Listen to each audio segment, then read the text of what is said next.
Whose story are you the villain of?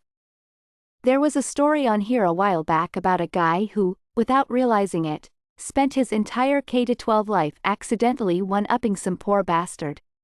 They had all the same talents, same interests, same loves, but OP was always slightly better than the other guy.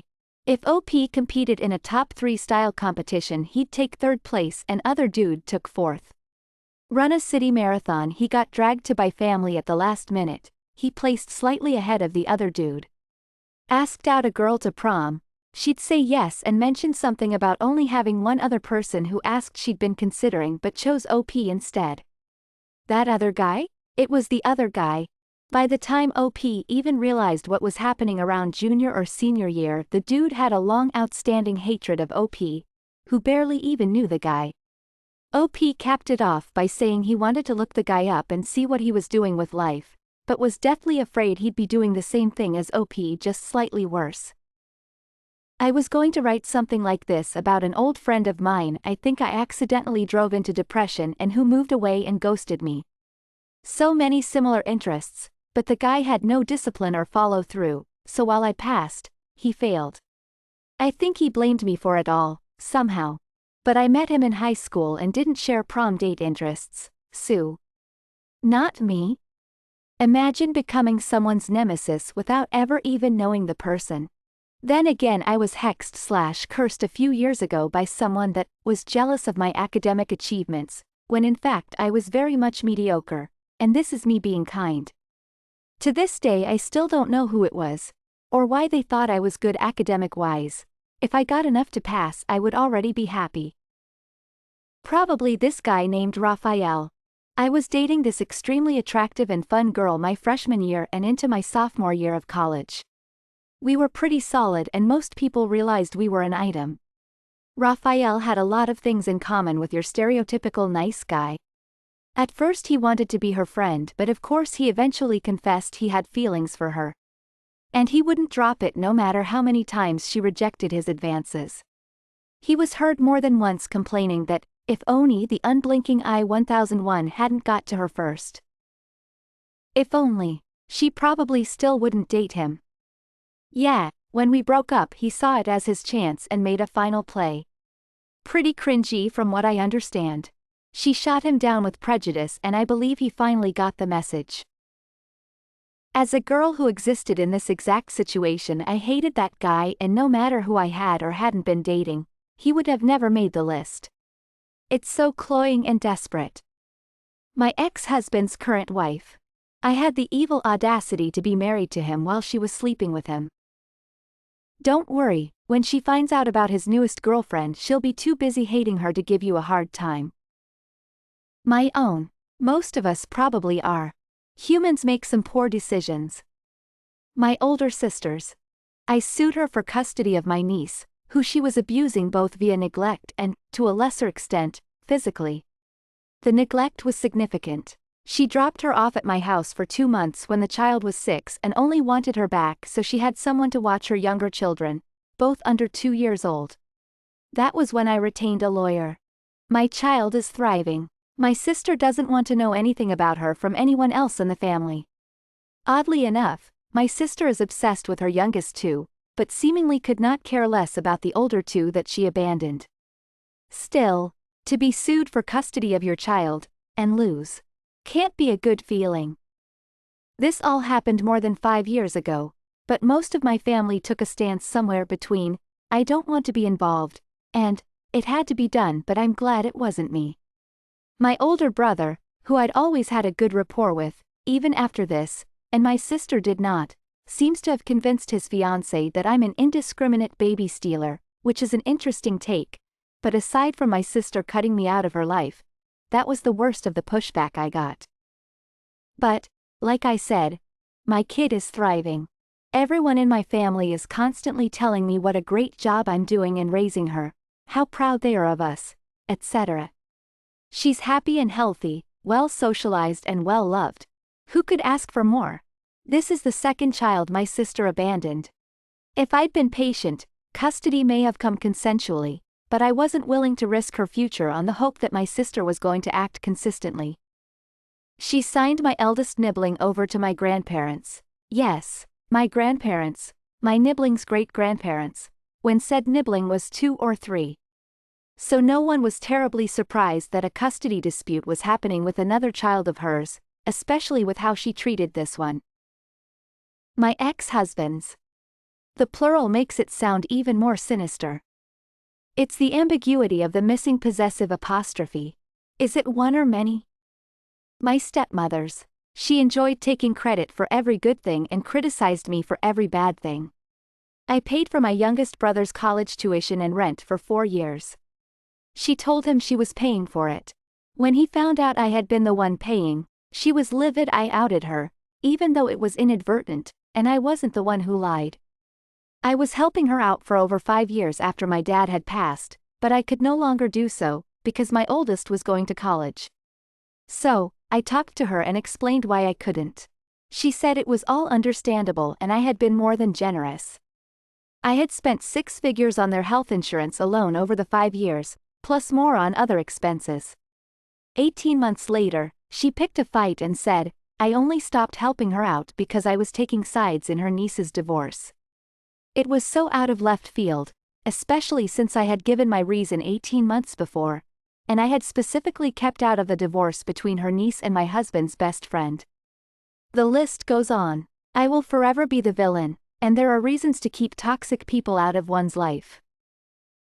Growing up, I had an butthole neighbor who hated all the kids with bikes and scooters. He'd also try to shut down our summer block parties every year.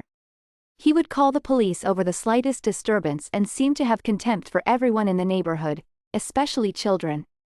So I led a bunch of neighborhood kids on a juvenile crusade against this dude for nigh on 2 years. Toilet papering, egging, paintballs, stink bombs, the whole 9 yards unleashed at a frequency approaching madness. Our little campaign worked though. The butthole moved away. For my friends and I, he was the villain, like one from a Disney movie. For my neighbor though, I have no doubt I was the villain. F that guy, and thanks to all my childhood friends who risked injury and getting grounded to make the neighborhood a better place, the glory will be yours forever. My sisters. We were the poster children for sibling rivalry growing up, and we went our separate ways after our parents died. Broke contact with a lot of people without telling them the reason. They were all very toxic. So I'm probably the villain in their eyes. Hero to my wife. Villain to her butthole relative who made her cry once too often.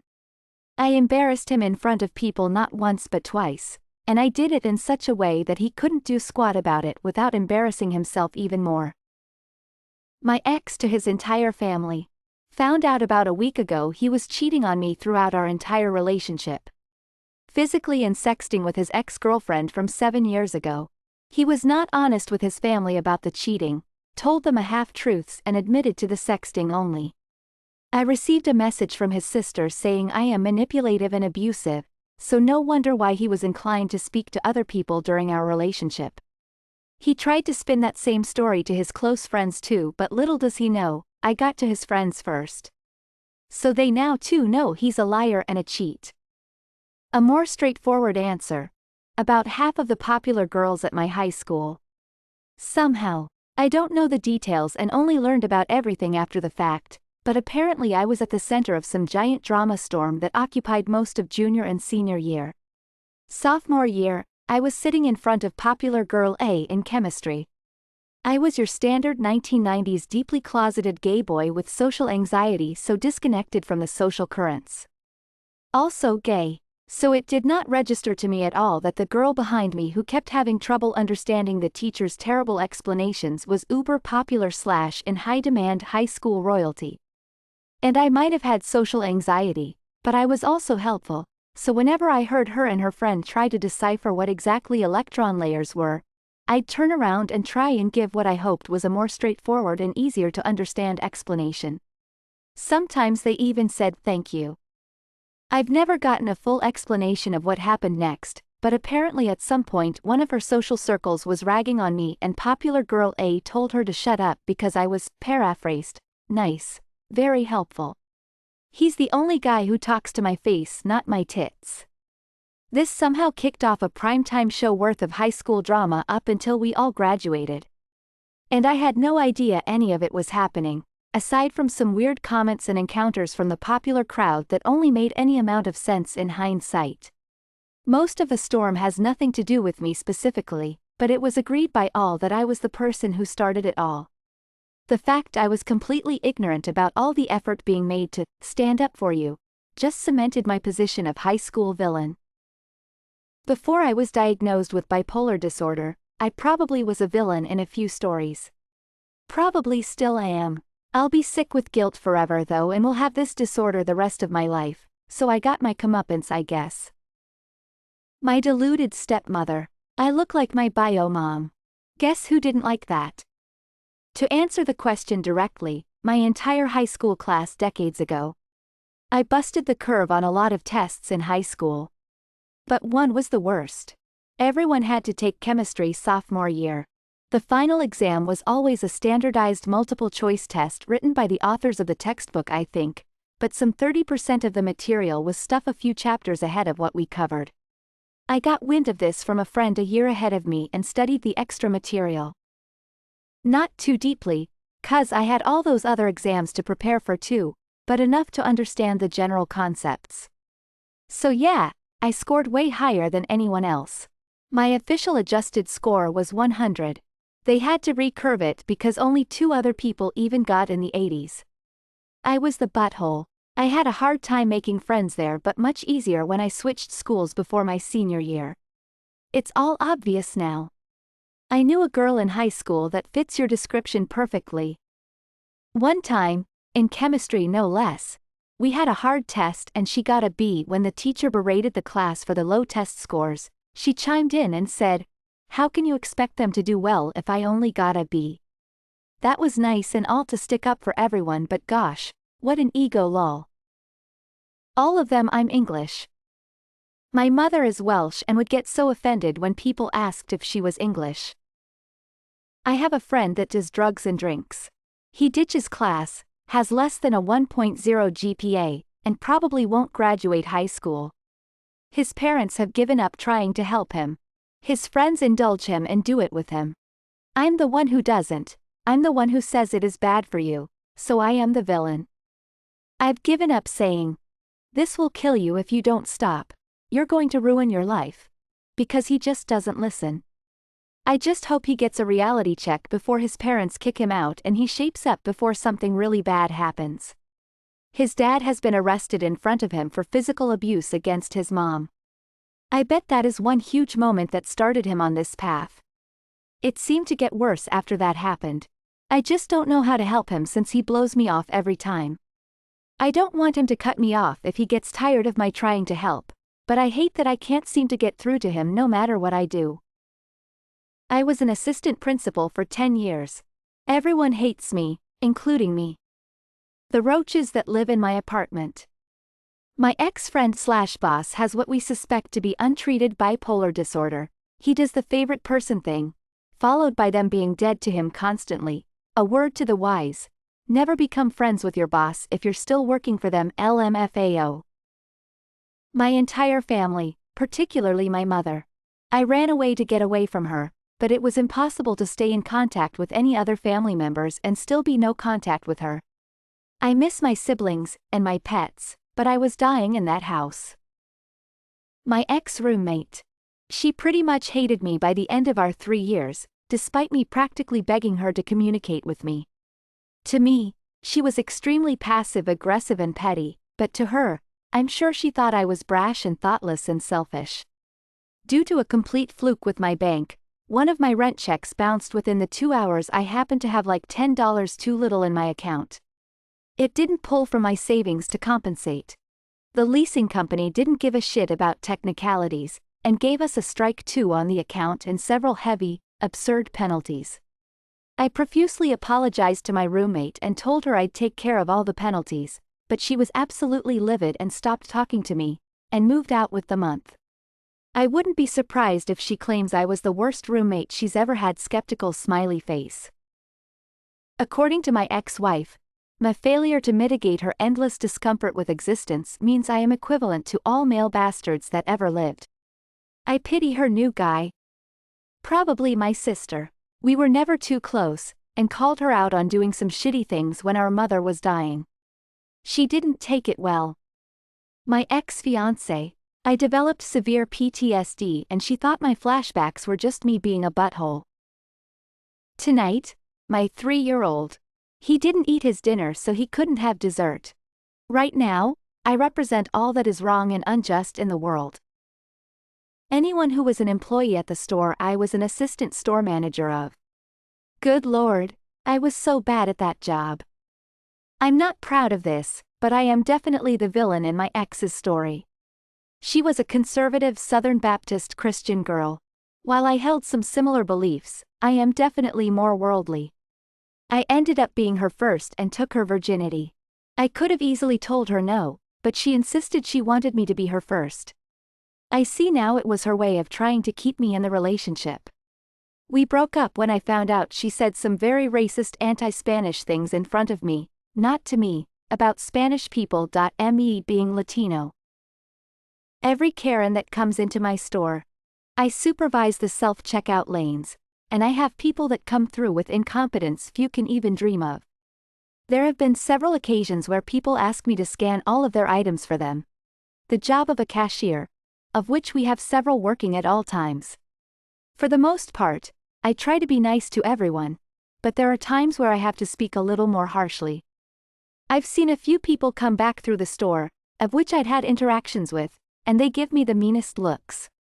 It doesn't bother me that they want to have a personal vendetta against me over groceries, but it does make me a little sad for them, that they have nothing more interesting to focus on. My ex-GF, she always had the tendency to depict herself as the victim of any story to gain attention. Admittedly, I fell for that too and thought I had fallen in love with her, but whatever. Anyways, during the last month of our relationship I noticed she was talking to someone new and claimed that I never fully understood her and we are not made for each other. I never really understood why she broke up with me though. In hindsight, pretty obvious, I know. Cried a lot, went to therapy, all good. Turns out she was talking crap about me after we broke up, claiming I cheated on her and that she's inconsolable and never able to love again because of me. Her next BF fell for it, poor dude. Anywho, I figured I gained more peace from it by playing along, aka not saying anything and not trying to defend myself. Especially since that was months after we broke up, after a bunch of therapy sessions. Never cared for her friends and family that much that it would be worth it to defend myself. Plus I did not want to spend even more money on even more therapy sessions, lol. So, I am a proud villain. My ex-wife, I was awful. I couldn't stand when she'd go out with work friends until 5 a.m. and I had to take care of the 2 dogs she just had to have. I am allergic to them. Thanks for listening.